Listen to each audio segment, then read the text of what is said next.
Subscribe कीजिए daily trending news channel को और बेल आइकन को दबाइए लेटेस्ट न्यूज सबसे पहले पाने के लिए। प्राइवेट सेक्टर और पब्लिक सेक्टर के साथ पर्सनल सेक्टर पे भी जोर दिया है। वरना हमारे देश में दो ही, private sector, public sector, private sector, इसी की चर्चा हो रही। एक और भी आयाम है पर्सनल सेक्टर, उसका भी उतना ही तवज्जो होना चाहिए।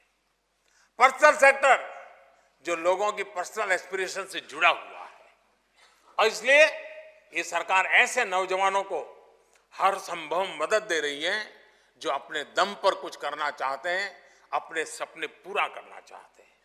मुद्रा योजना से बिना बैंक गारंटी 9 करोड़ से ज्यादा खाता धारकों को 4.25 लाख करोड़ रुपए से ज्यादा कर्ज दिया गया है। आप कल्पना कर सकते, विदाउट गारंटी 9 करोड़ लोगों को 4.25 लाख करोड़ रुपया, और इन 9 करोड़ में से 2 करोड़ 63 लाख नौजवान ऐसे हैं जिन्होंने पहली बार बैंकों से कारोबार के लिए मुद्रा योजना से ये धन पाया है, कर्ज लिया है। सरकार skill India mission, stand up India, startup India जैसी योजनाओं के माध्यम से भी स्वरोजगार को बढ़ावा दे रही है। ज्यादा से ज्यादा लोगों को फॉर्मल सेक्टर में लाने के लिए कंपनियों को आर्थिक प्रोत्साहन भी दिया जा रहा है।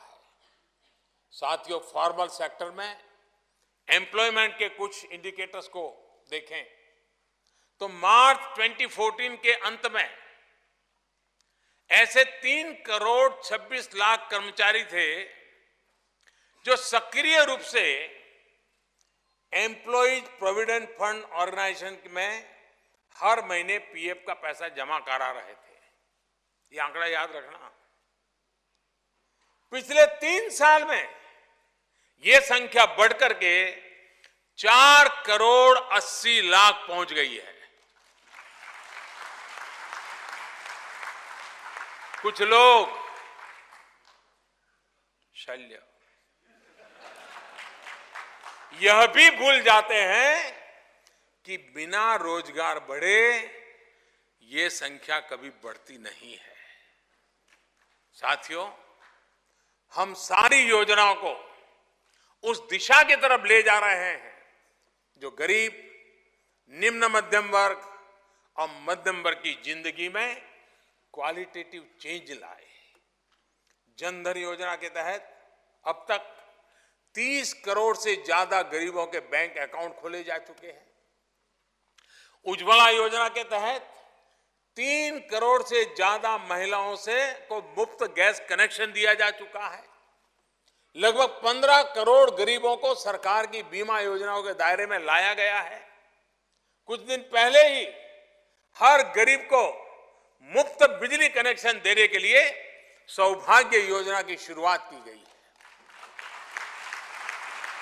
इस सरकार की सारी योजनाएं गरीबों को सशक्त कर रही हैं, लेकिन उन्हें सबसे ज्यादा नुकसान अगर किसी चीज से होता है तो वो है भ्रष्टाचार, वो है काला धन।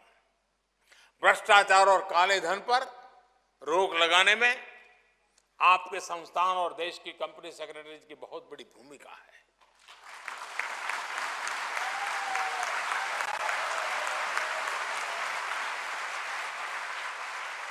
नोटबंदी के बाद जिन 3 लाख संदिग्ध कंपनियों के बारे में पता चला था, जिनके माध्यम से काले धन का लेन देन किए जाने की आशंका है, उनमें से 2,10,000 कंपनियों का रजिस्ट्रेशन रद्द किया जा चुका है।